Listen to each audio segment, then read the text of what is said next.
तुम्ही मगाशी भावनिक होऊन सांगितलं कार्यकर्त्यांना की अनेक कार्यकर्ते आजही लोक त्यांचे मीम्स फिरत असतात की आजही हे सतरंजीच उचलत राहणार.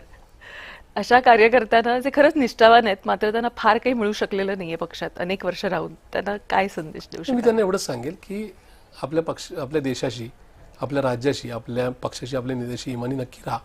पण ते राहत असताना आपण, जसं मी माझ्या आयुष्यात पर्सनल लाईफमध्ये माझं कुटुंब सफर होईल इथपर्यंत नाही का वेळा प्रवास केला, तसा प्रवास बिलकुल करू नका. तुम्हाला सद्विक बुद्धी जागृत ठेवून तुमचं कुटुंब रस्त्यावर येणार नाही याची काळजी नक्की घ्या.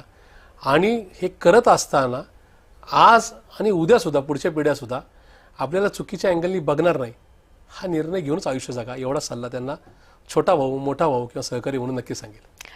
नक्कीच एकदम मोठा मोलाचा संदेश खरं तर तुम्ही या निमित्तानं दिलेला आहे आणि कुठेतरी आम्हाला याची उकल लागली की का बरं इतकं